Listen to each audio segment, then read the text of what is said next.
Hello, beautiful mummies. Myself Dr. Mandakini, M&M hospital Mahua and Hajipur. आज हम बात करेंगे प्रेगनेंसी के अगले सीरीज यानी कि 7 मंथ ऑफ प्रेगनेंसी के बारे में। 7 मंथ ऑफ प्रेगनेंसी जो कि शुरू होता है आपको 25 वीक से और यह जाता है लगभग 29-30 वीक तक। 29-30 वीक इसलिए क्योंकि हर मंथ में सिर्फ 4 हफ्ता नहीं होते हैं, किसी मंथ में 4 हफ्ता प्लस 5 डे, तो इसीलिए यह थोड़ा सा 1-2 वीक आगे पीछे होता रहता है। तो 25 वीक के अराउंड आपका बच्चा जो कि 0.7 kg का था और एंड ऑफ 7 मंथ यह लगभग 1 किलो का हो जाएगा। एंड ऑफ 7 मंथ इस समय आपका बच्चा वायबिलिटी को अटेंड कर चुका है। वायबिलिटी अटेंड करने का मतलब कि अगर बच्चा इस समय डिलीवरी होता है तो इस बच्चे को बचाया जा सकता है। और अगर हमें टाइम मिलता है, किसी कारण से हमको डिलीवरी जल्दी कराना है और हमें समय है, तो इस समय हम लोग बच्चे का लंग को मैच्योर करने के लिए एक स्टेरॉइड इंजेक्शन देते हैं जिसको बेटामेथासोन या हाइड्रोकॉर्टिसोन बोलते हैं। इसके 2 डोजेज होते हैं, हाइड्रोकॉर्टिसोन के 4 डोजेज होते हैं, बेटामेथासोन के 2 डोजेज होते हैं और यह 24 घंटे के अंतराल पे दिया जाता है। और उसके लास्ट डोज के 24 घंटे के बाद अगर हम डिलीवरी कराते हैं तो बच्चे का लंग मैच्योर हो चुका होता है और उसको सांस से जुड़ी परेशानियां नहीं होती है।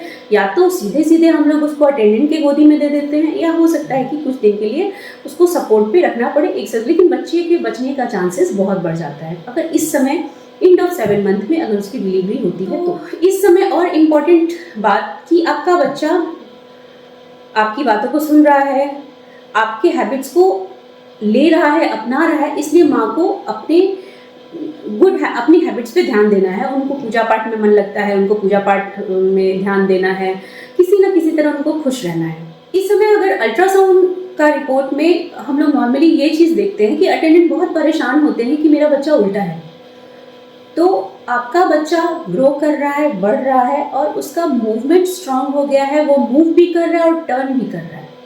तो ये जो टाइम है इस समय आपको बिल्कुल नहीं घबराना है। बच्चा उल्टा हो, सीधा हो, कोई परेशानी नहीं है। हमको ये बच्चे का पोजीशन देखने का टाइम है ही नहीं, क्योंकि बच्चा मूव करेगा और मूव करके एंड ऑफ 37, 36, 34 वीक में वो अपना एक पोजीशन अटेंड करेगा जो कि फिक्स हो जाएगा। मतलब अगर 37, 34, 35 वीक में जो पोजीशन है उस समय अगर बच्चा सीधा है तो वो सीधा ही रहता है, अगर उल्टा है तो वो उल्टा ही रहता है, क्योंकि स्पेस जितना होता है उस अकॉर्डिंग बच्चा बड़ा हो जाता है। बट इस समय बच्चा अगर आपका उल्टा है, नॉर्मली बहुत ज़्यादा केसेस में हम देखते हैं कि बच्चा इस समय उल्टा है और वो धीरे धीरे टर्न करता है। वो ऐसे, इसके पहले बच्चा फ्लोट कर रहा था, मतलब बिल्कुल वो कभी इधर कभी इधर। अगर अल्ट्रासाउंड में हम उसका पोजीशन अभी देखेंगे 5 मंथ में तो वो सीधा मिलेगा फिर उल्टा मिलेगा, क्योंकि वो फ्लोट कर रहा था, पानी के ऊपर जैसे बॉल तैरता है। बट इस समय 7वां महीना में आपका बच्चा टर्न करता है, वो धीरे धीरे खसकता है, मूव करता है, टर्न करता है और अपना पोजीशन अटेंड करता है लगभग 34 यानी कि 8वां महीना के आधे में या फिर एंड में। इसलिए आप लोग बिल्कुल मत घबराइए कि हमको कोई दवाई लिखी है, मेरा बच्चा उल्टा है तो सीधा कैसे होगा। इस समय माँ को अपने दिनचर्या में योगा को शामिल करना है, अपना डाइट अच्छा रखना है, उनका खाने में एक तो सप्लीमेंटेशन लेना है, क्योंकि आपका जो डिमांड है उस हिसाब से आपका खाना पूरा नहीं कर रहा है।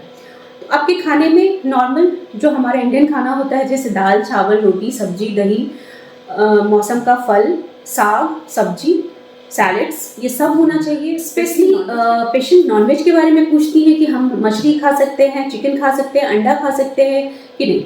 रेड मीट यानी कि मटन, वो तो कभी अच्छा नहीं होता, तो इसके लिए वो सिर्फ आप अपने टेस्ट के लिए खाइए, लेकिन हम लोग कभी एडवाइस नहीं करते। मछली के बारे में, मछली बहुत ही अच्छा सोर्स है प्रोटीन का, ओमेगा 3 फैटी एसिड का, तो आपको मछली लेना है। लेकिन स्पेशली जहाँ के पानी में मर्क्यूरी की मात्रा, पारा की मात्रा, मर्क्यूरी मतलब जो आपको थर्मामीटर में मिलता है मर्क्यूरी, जो कि बहुत ही हार्मफुल होता है माँ के लिए और बच्चे के लिए। तो ऐसे जगह जहाँ मर्क्यूरी की मात्रा पानी में ज़्यादा है वहाँ का मछली अवॉइड करना है, नहीं लेना है।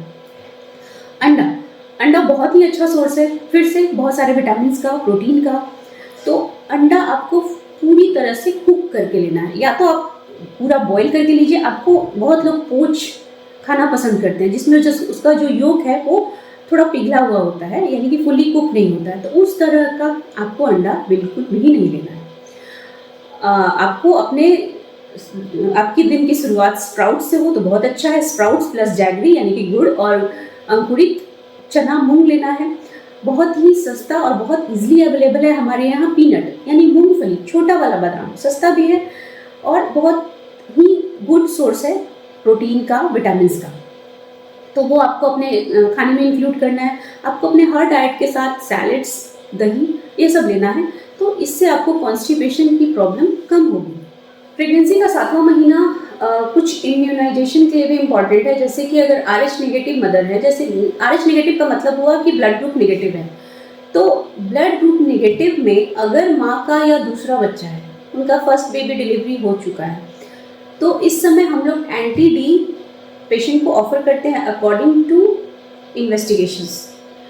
तो यह समय आपको जरूर विजिट करना है अगर आप RH नेगेटिव हैं, क्योंकि इस समय आपको एंटी-डी देना पड़ सकता है। दूसरा, Tdap इंजेक्शन, बच्चे को डिप्थीरिया, पार्टूसिस और टिटनस तीनों से बचाया जा सकता है माँ को इम्यूनाइज करके, जो कि कभी भी प्रेगनेंसी में दे सकते हैं, लेकिन उसका जो बेस्ट टाइम है वो 1 month prior to delivery of baby, यानी कि हमको अराउंड 28 वीक टू 32 वीक में ज़्यादा देना बेहतर होता है।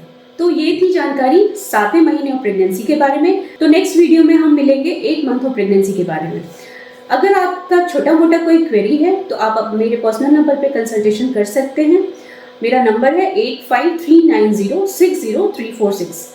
और अगर आपका प्रॉब्लम थोड़ा सा बड़ा लगा तो हम आपको ऑनलाइन कंसल्टेशन भी उस पर प्रोवाइड करते हैं। अगर आप नज़दीक हैं हाजीपुर या महुआ के, तो आप फिर ऑफलाइन कंसल्टेशन के लिए हमारे क्लिनिक पे आ सकते हैं। Thank you.